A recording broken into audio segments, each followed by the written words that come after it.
All right. Well, we're on to our next step, tearing down the 3-speed. In hindsight, I should have power washed this thing, but oh well, I kind of forgot about it. There's really not a huge amount of parts in these, but there is still a lot going on inside there for the little teeny tiny box that it is. So, but there's a lot of guys that are scared to tear these things apart, and I just do not understand it because they're simple as hell. So anyway, first thing I'm gonna do is get the grease hose off for the pilot bearing and get the bell housing off and get all this out of the way, and then we'll go from there. So I'm gonna do that, and we'll catch you guys when I'm actually ready to, you know, get into the meat and taters of the whole thing. Okay, so once the bell housing's off, and you gotta be careful because the bell housing bolts are also what hold the end cover onto the 3-speed case itself, so you don't want to take everything with it right away. But the next thing you do is you got to take the side cover off.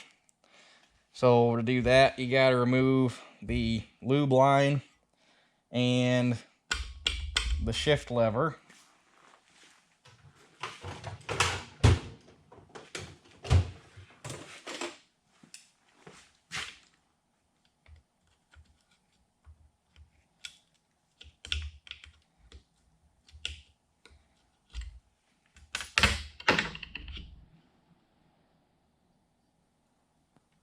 And this thing,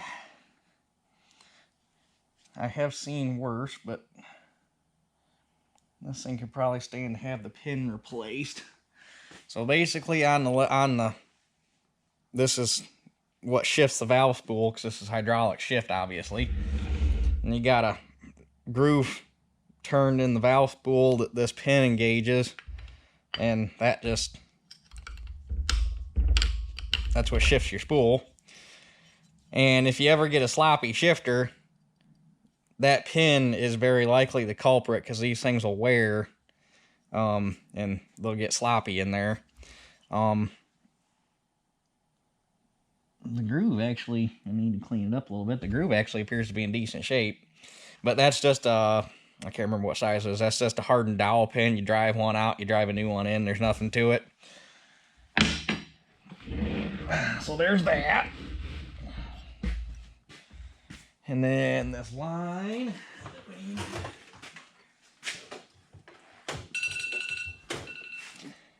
All right, sorry about that. I had to take that phone call.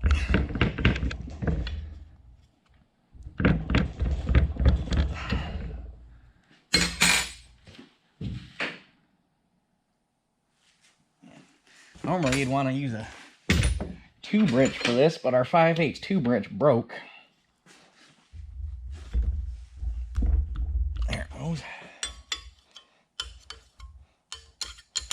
I'm really almost scared to tear this thing apart, because after all of the hillbilly deluxe bullshit we found in the engine, I'm almost scared to see what's going on inside this thing, because it's even easier to screw up anything in here than it is in the crankcase.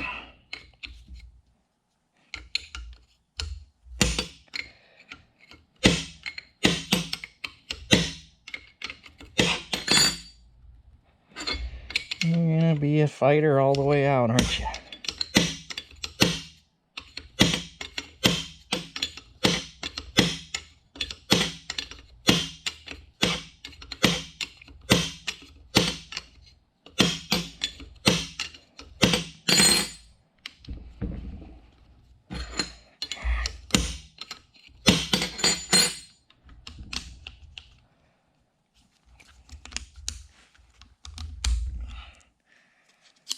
A lot of times you'll see this line replaced with a rubber hose, because I don't even know what makes them go bad, because there's nothing for them to rub on in there, unless it's just from vibration, the flares crack or whatever. But when it's in the tractor, you can't get a piece of tube in there because there's not enough room. So if they ever have an issue with that, they put a piece of hose in there, well then the hose is flopping around, rubbing on everything, and we usually put it back to a piece of tube. Okay, so now that that's out of the way, we can pull our side cover off.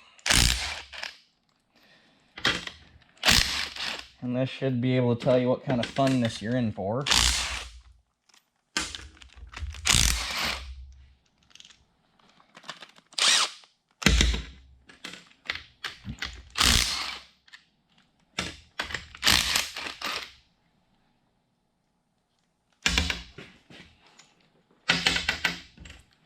And this thing is doweled, so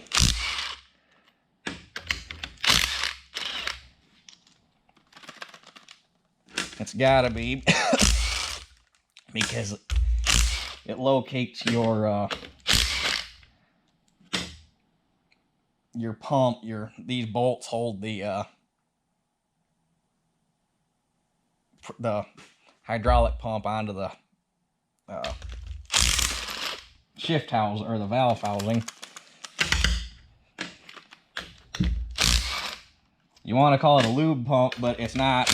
It does everything. It does the lube circuit and the clutch circuit and the whole 9 yards off of one pump. Okay, now that's all loose.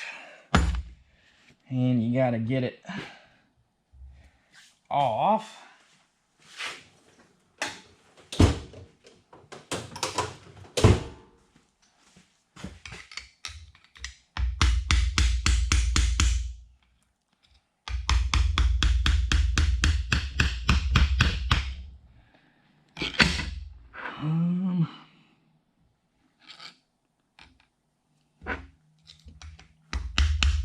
The hardest part is finding a spot to get in there.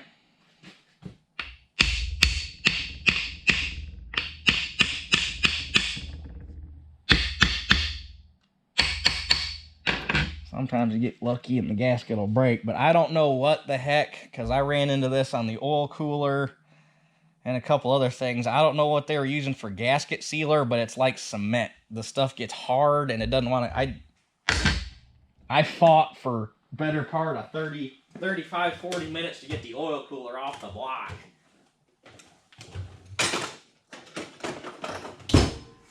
It's a little different. Use a little sturdier gasket scraper, maybe.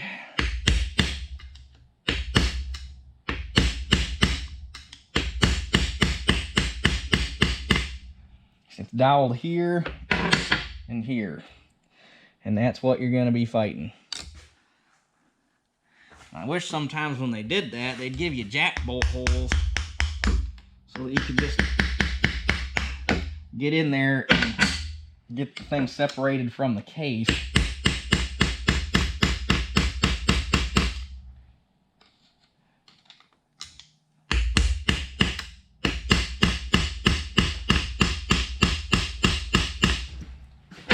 Okay, I finally found a spot where I could get in. It just takes a little bit of hunting and pecking.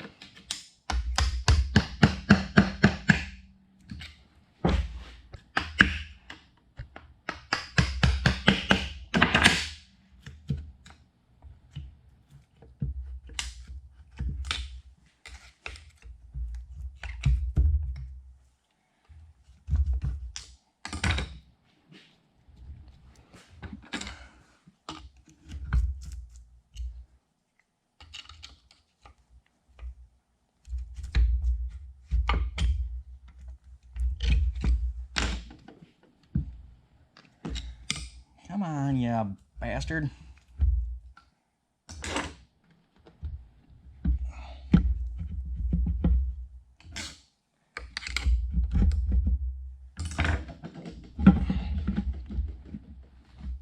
There we go.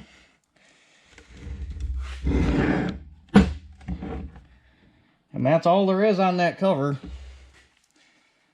All of the porting and everything is drilled right into it. The only thing that bolts to it is the pump.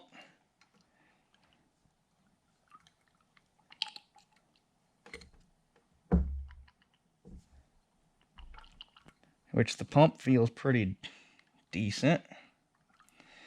And then the pump is driven off of this gear on the counter shaft. And it just sits in there. Luckily there's no floaties hung up in the screen or anything that I see.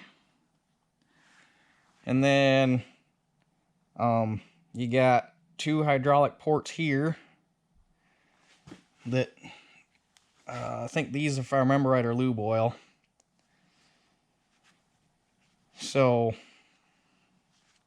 yeah. Anyway, don't quote me on that. We can look up the clutch circuit in the book, and it's been a minute since I had one of these apart. I don't remember exactly what those are. I can't remember if these are lube oil or if these are clutch oil. These might actually be clutch oil.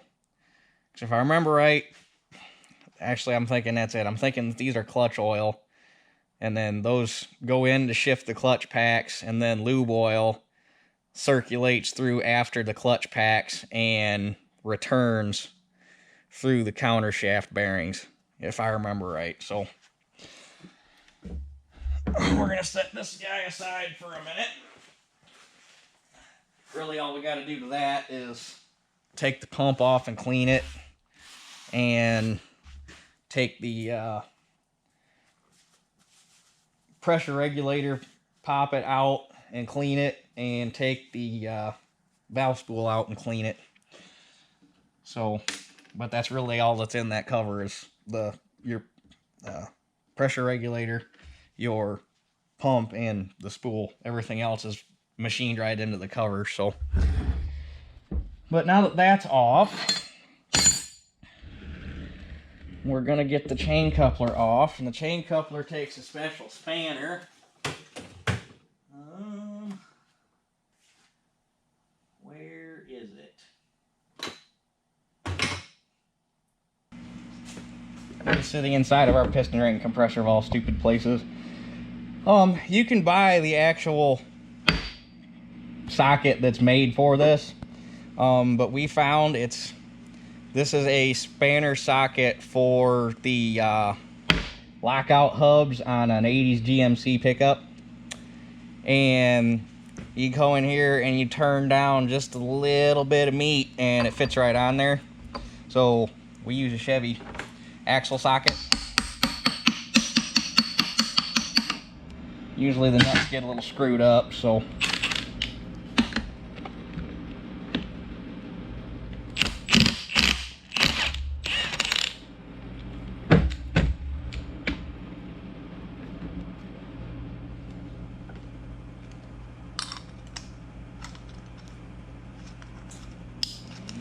come off of there.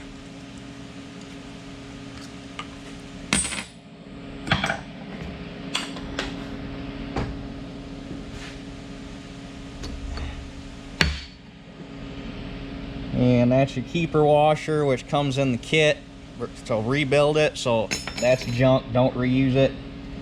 The chain coupler on this thing had been replaced at some point, and it's in really good shape, so we're not replacing the chain coupler. But the chain coupler sprocket is also the sealing surface for the tail shaft seal on this,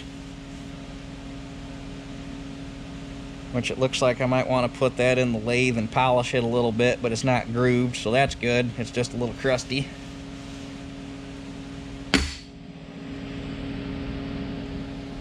Now should be able to take the front cover off, which is normally the damn thing just falls off when you take the bell housing off, so that's been my experience anyway. So to find one that's going to fight you a little bit is kind of an oddity.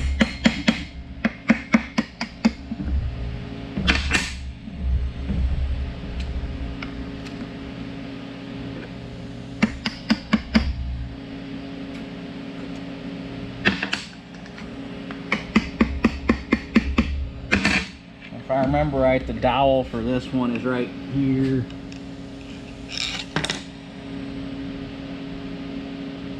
I think.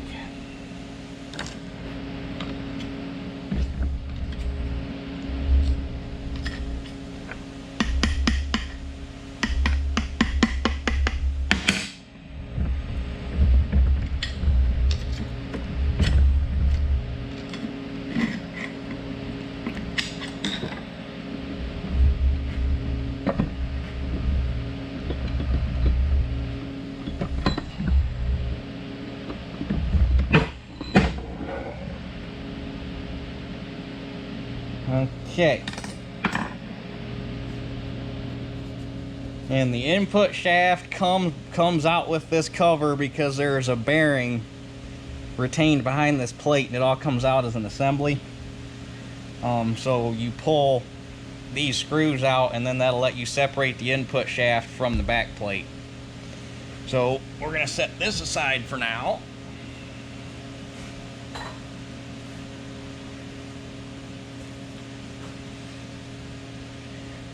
And then that gives you access to the clutch drum.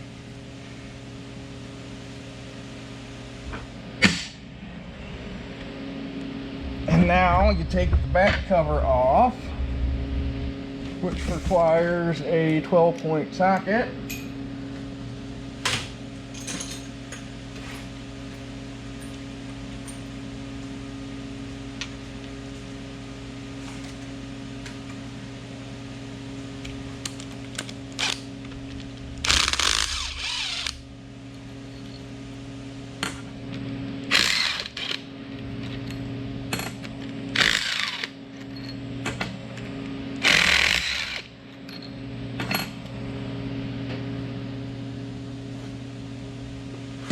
And then you've also got 2 bolts down here.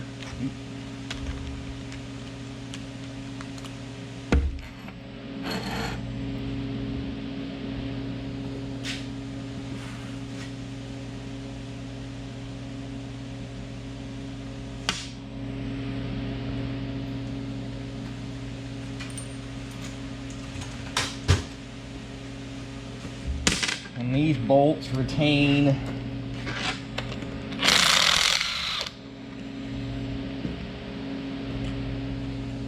the counter shaft axle, whatever you want to call it, the shaft that the counter shaft rotates on. I'm gonna call it an axle.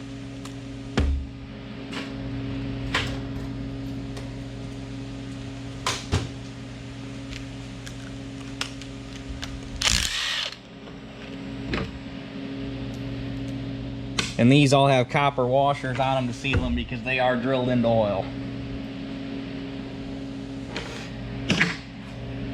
Now this will let you get the overdrive clutch housing off.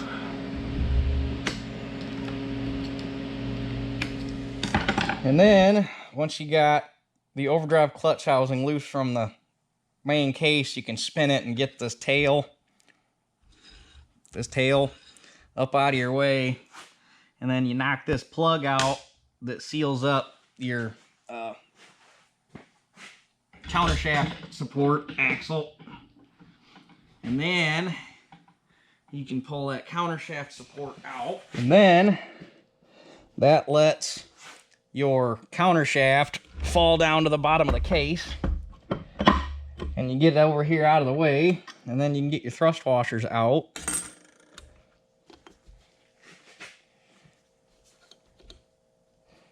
Yep, that one right there went.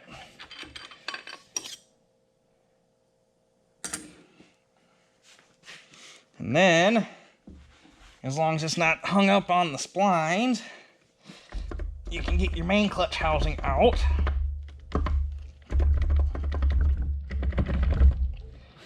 Which, this is where things can be a little bit of a chore, because, you know, it's on the clutch drum in these. You got your clutch discs, and they're obviously just little thin pieces of sheet metal with the fiber linings adhered to them. And then they got all your little teeth on the inside or outside, depending on which way the clutch pack or the clutch assembly goes together. And they will wear little grooves in the clutch drums, and then they like bite, and then it's kind of a chore to get them apart sometimes because they'll lock together.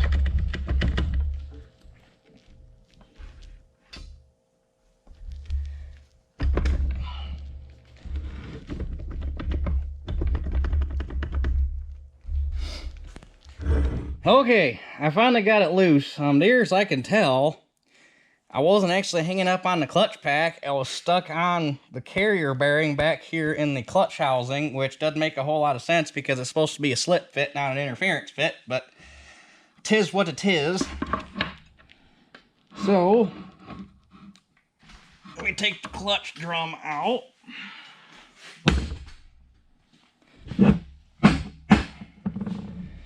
And then your planet carrier.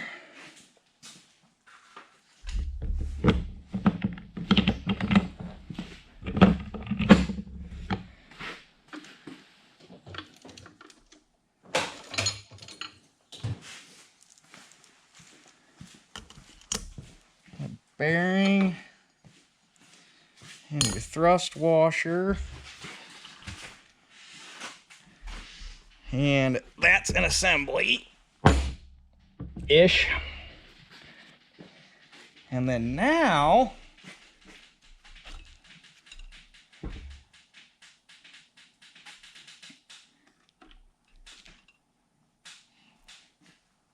you're, oh boy, I swallowed wrong. Now, your clutch housing should finally walk out.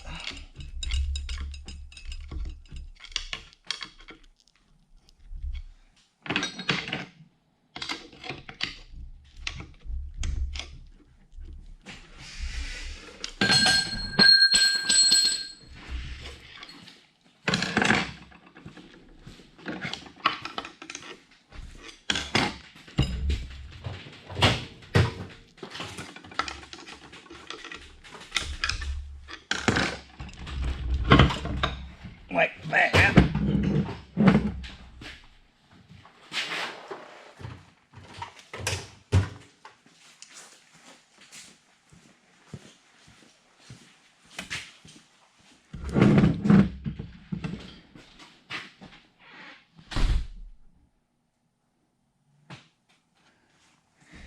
Okay.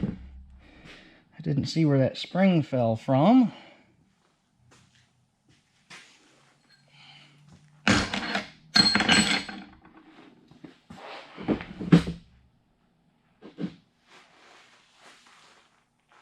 Hopefully there was nothing else attached to it.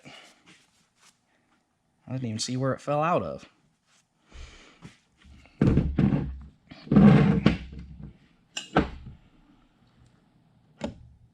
Oh, I see where it fell out of. Fell out of there. Okay, crisis averted. That goes there. Normally they can't fall out because those springs don't normally line up with those bolt holes. Scared me for a minute. So there is your overdrive clutch housing. And then once that's out, you can take your counter shaft and it comes out the side like so. And now you're left with a bare casing. Okay, so I'm going to get some parts cleaned up and get some of the stuff that we don't need on the bench off the bench. As far as your counter shaft goes, the only things you really need to inspect in these are your carrier bearings. They're just caged needle bearings. You just got to check and make sure the cages are in decent shape. They're not falling apart, which these are in good shape and not falling apart. Very, very rarely, if ever, because everything on this is pressure lubricated and or running in oil. and there's not a whole lot of draft load on any of the bearings in this thing to begin with. So very rarely, if ever, do you hear of anybody replacing any major bearings in these. And if they do, it's because there's some sort of catastrophic failure and got foreign material inside the bearings and basically tore the cages and races up. But for the most part, like I say, you'll very rarely, if ever, have to replace any bearings. You still want to inspect them, make sure everything's good. So I'm going to clean some parts up, box some of this stuff up that we don't need here, and then we'll get the clutches disassembled so I can figure out what plates I got. And that's probably all the further I can go for today. Okay, so I'm still cleaning parts. I got the main case cleaned up, gasket scraped off of it. It's good to go. I got all that stuff done. Basically, the only thing I do not clean up is the throwout bearing, because you don't want to be getting solvent inside that bearing since you can't get in there to blow it out. So I just leave that and put it back together greasy because it's just a throwout bearing. But before I clean this up and put it away, or put it out of the way, I want to talk about the planet carrier. Not, again, a whole lot to inspect here. I think the book does give you some dimensions as far as like this bearing race and whatnot, but like I said, if it is out of spec by a little bit, there's really not a whole lot you can do about it. You'd have to either find somebody that could build it up and remachine it, or find a good one out of a 3-speed, and at that point you're just... There comes a point where you got to realize that this thing has been, what, 60 years old now, and it's still been shifting okay and everything, and building or holding oil pressure and whatnot. And if there was anything major wrong with any of these bearing races, you would see it. It would be visible. So if it's a tad bit out of spec, most guys just run it. Because, like, to replace this planet carrier and gear assembly is not cheap. You're probably looking at somewhere between $800 and $1,000 to replace this. Actually, it might even be more than that, because they have a heavy-duty planet carrier, which came out as a field update for the 4150, and I have one down in the barn, brand new in the box. And I got it at a dealer going out of business deal, and I gave $350 for it. It seemed like when he looked it up, just the price on this planet carrier was $1,200 for a new one, because you can still get these new. I don't know if they're working off a new old stock, or if they're actually still machining these new, but you still can get them as of, what was that, 3 years ago I did that, I think. But the biggest thing you want to check on these planet carriers is to make sure that these snap rings are in good shape. The rebuild kit should actually come with new snap rings. It's a good idea to just replace them if they're in the kit. Just check and make sure the gears are in good shape, the teeth are in good shape. Again, I think there is a dimension it gives you in the book as far as running clearance on the planet gears, in the bores, and on the shafts.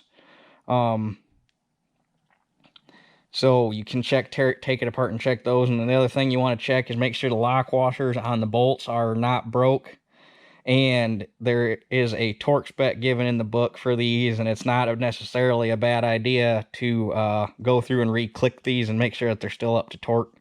Make sure they haven't stretched. So that's really all you got to check on the planet carrier. And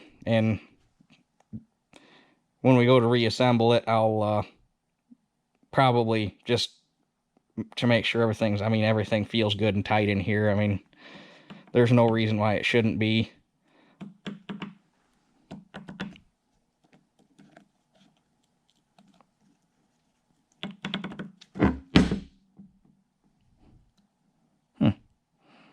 Well, that guy's been eating a little bit.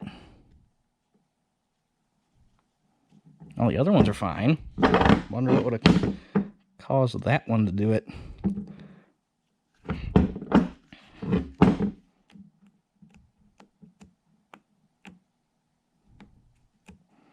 So we're probably going to tear that apart and look at it and at least clean that burr up. But we'll go through and inspect this thoroughly later, but for now I'm just going to get it cleaned up and get it out of the way so we can get the clutch packs apart. So I just want to talk about that real quick. Okay, so we'll get the direct drive clutch housing apart first. This piece of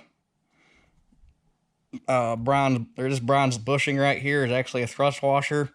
It's usually a bear to get out until you get some solvent in there to clean it up, because it'll actually like airlock in there because of the oil. So this piece right here does come out. You just got to break the air bubble thing that it's got going on. But in order to get this apart, you got to get this here snap ring worked out. Like so. And then you can lift this out. And then your clutch pack comes apart. So you got a spacer ring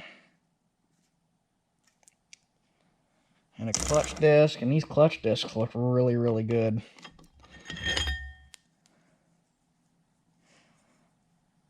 Normally, I'd say replace the clutch discs and the spacer rings, but since this clutch pack actually looks, you know, this, like I say, this thing was supposedly rebuilt. I just didn't trust it because, I mean, you saw how bad the motor was, and the same place worked on the motor. Normally, I'd say replace the spacer rings and the clutch plates all as one. But, I mean, there is not a single mark in these spacer rings. These things are beautiful. The teeth are all still square. I might just replace the clutch discs, to be honest.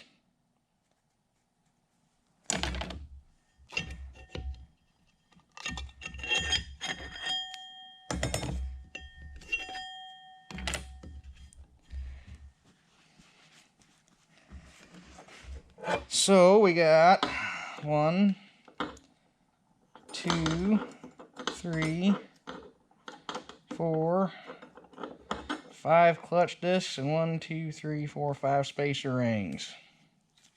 And I'm just going to check the book and make sure that counts right, because this thing seemed to... Oh, there it is. We got another clutch disc here.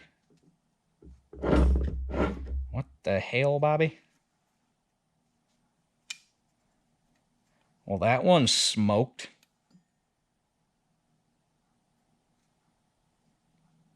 What the fuck did they have going on? They had 2 clutch discs back. What the fuck?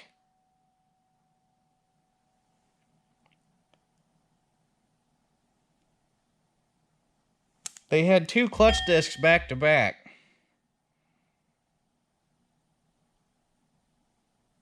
What the ever-loving fuck did they have going on here?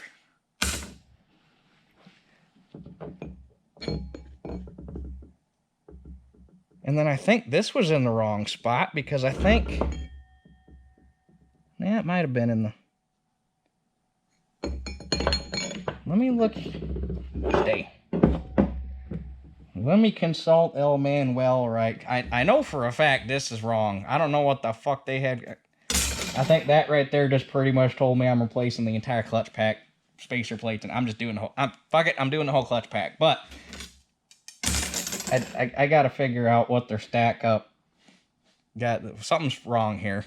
Okay, I had to go do some serious investigation on that one. So the book I have that I do all the work with, I don't actually have a 1950T book. I do all of my work out of the 1955 book.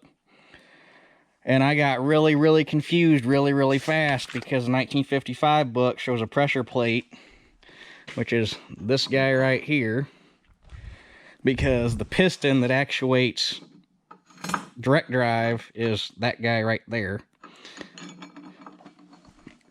So it shows that pressure plate, and then 6 clutch plates, 5 separator plates, and then a back plate, which is basically just another one of these guys.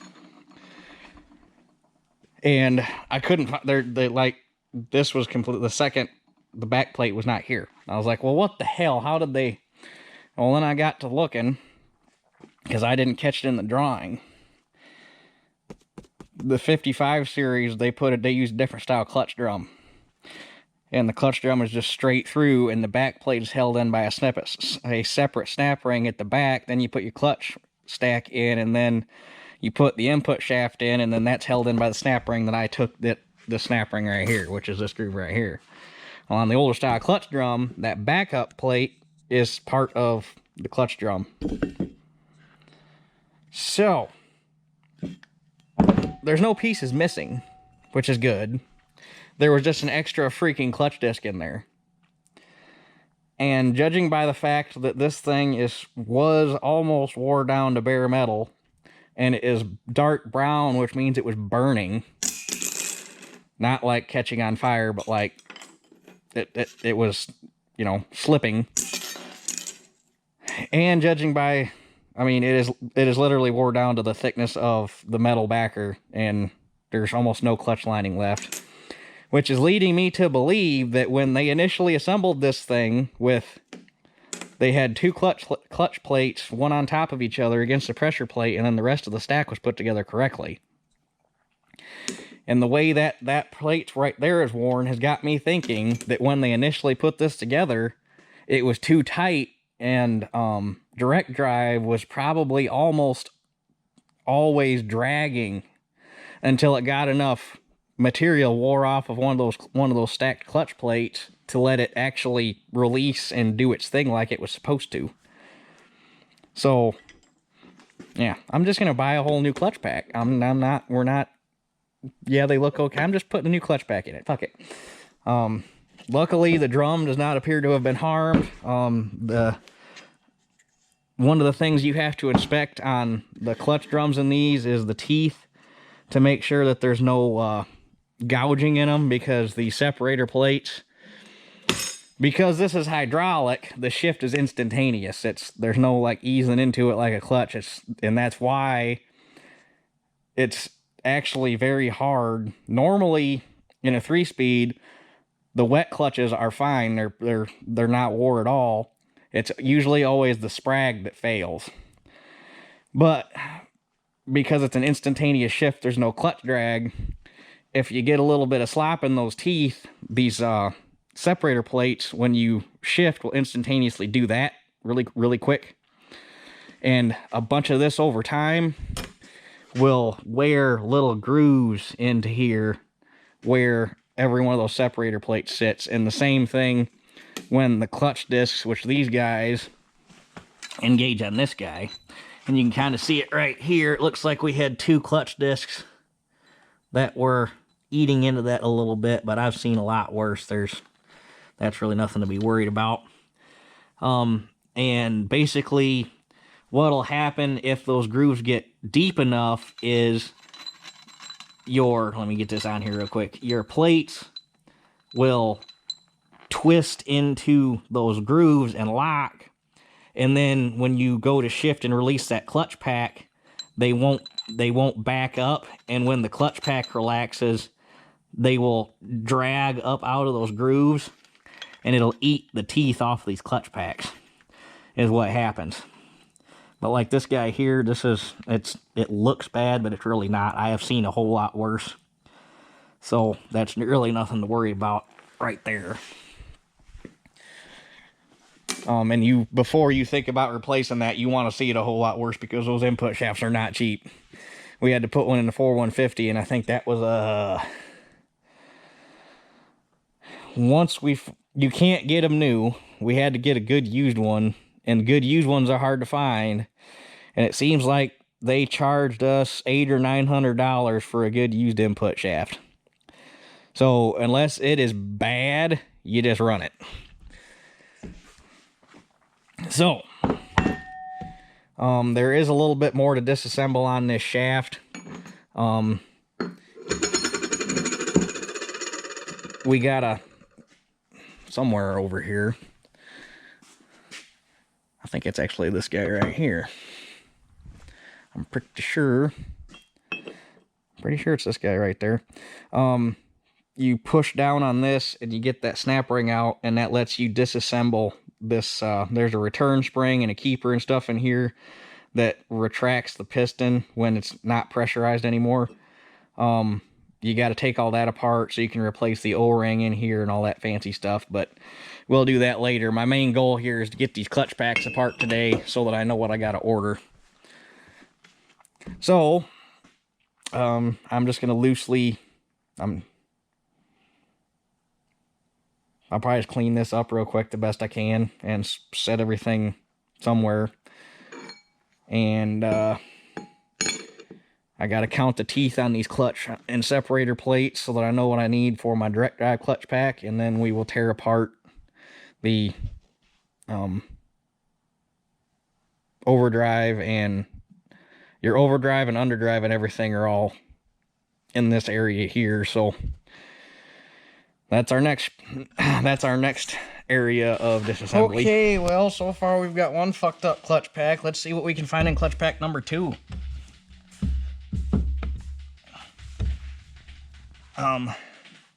So this thing is a very tight slip fit into this housing because this is all located. So getting it apart can sometimes be, you know, fun.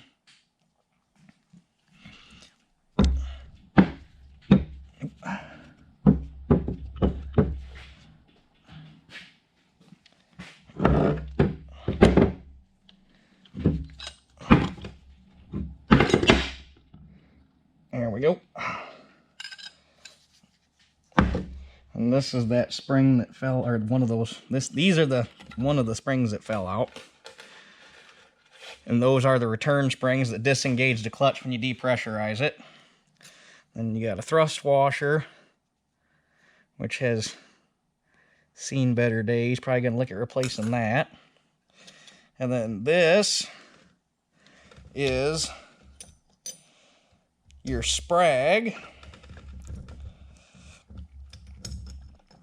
Now,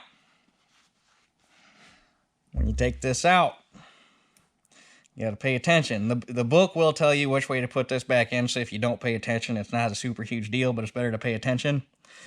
Okay, see the way the top of this cage is? And these fingers on the side. And now you look at the bottom side. And these fingers, when they go in, when you put them in, the fingers need to point out. So they'd be pointing toward the back side of this clutch drum. Now this Sprag actually looks to be in really good shape, but we're not chancing it. Nor a lot of times you take these out, and what has happened is the cage is falling apart, and the only thing keeping the Sprag together is the fact that there's not enough room for all the pieces parts to fly out, and you take the Sprag out and it just falls apart in your hand. So a lot of times these fingers fall apart.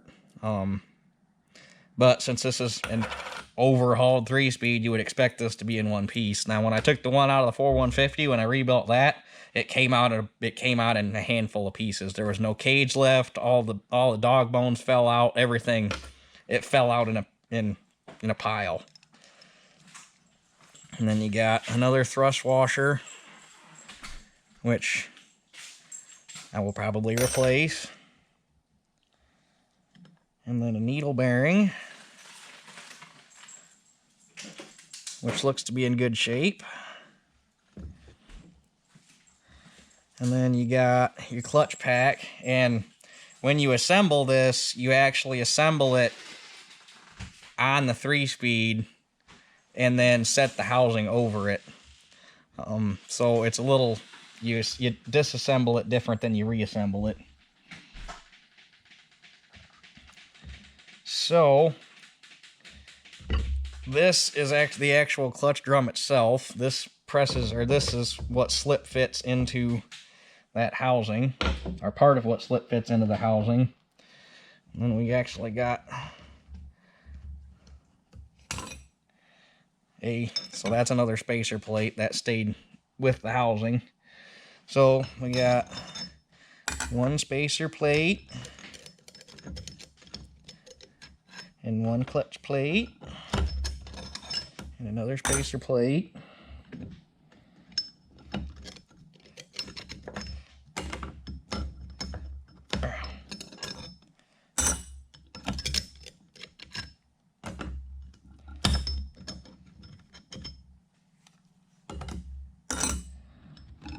Everything in here looks fairly decent, as long as we have the right number of plates and spacers.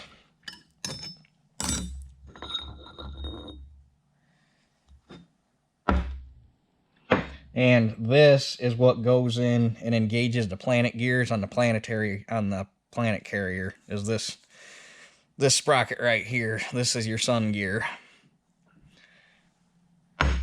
Because remember, the planets always revolve around the sun.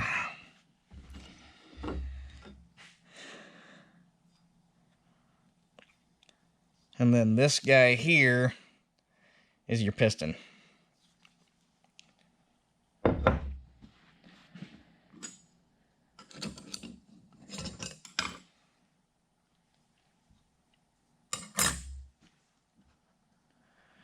And the bearing feels good, so everything here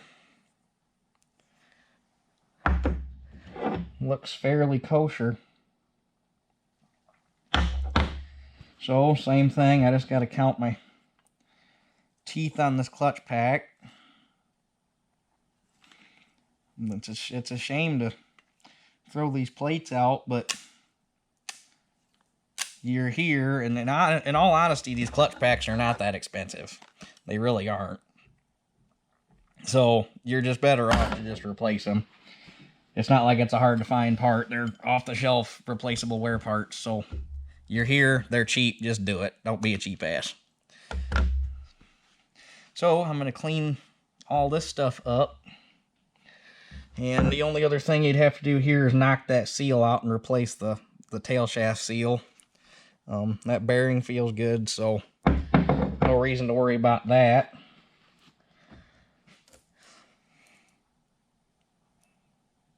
I don't even think I'm going to bother hanging on to this Sprag. The dog bones have a little bit of wear to them. It's just one more piece of crap you don't need to keep around, so might as well just pitch it. So I'm going to clean this stuff up and count my teeth, and we'll go from there. Okay, so I lied just a little bit. This is not the piston. This is the piston. The piston sets down on that bore, and then this is the return plate. It sits like that, and then the springs sit on top of this plate. The bolts go through here to keep it from getting clocked, and the springs push on that plate, and it pushes the piston back when you release the pressure. So forgive me, it's been 2 years to the day, damn near, because I think the last one I tore apart was the 4150, and I tore that apart over Christmas. Pretty sure it's been 3 years ago. Anyway, so we got that. Everything here's cleaned up. Everything looks fairly decent. We'll have to do some measuring tomorrow. Just kind of throw some of this stuff in here willy-nilly so that it stays somewhat together. The only thing I found is there is some spalling on the inside, on the inner diameter of this shaft. And if I had to guess, that is probably resulting from that input shaft being schmucked up. But I don't think it's going to affect anything because everything that runs inside that bore is from here back. So, and I couldn't find any really matching damage on that shaft. So I don't think it's going to be anything. I might try and clean it up. There's a rough spot right there. I might try to clean it up a little bit. But, like I say, nothing actually runs there, so I don't think it's going to hurt us any. Other than that, I guess tomorrow, because I got New Year's plans for tonight, so I got to go in and get this video put together and go home and get cleaned up and get ready for tonight. So I think I'm going to call her square. There's some thrust washers I found that I want to replace. Obviously the clutch packs. So far all the bearings check out, and I have all the seals and gaskets and everything in the kit already. The only thing I didn't have was the clutch packs. I'm going to take the kit out because I can't remember if any of these thrust washers come in the kit or not. So I'll have to look and see what actually comes. I know you get all the snap rings, you get all these steel sealing rings, all that fancy stuff. All that comes in the overhaul kit. I just don't remember if they give you any thrust washers. So, but so far so okay. So yeah, I guess with that, I'm gonna wrap it up and get everything put away and down to the barn and get Daddy's shop back and put all the tool away and yada yada yada. So that's it for this one, and we'll catch you guys on the next one.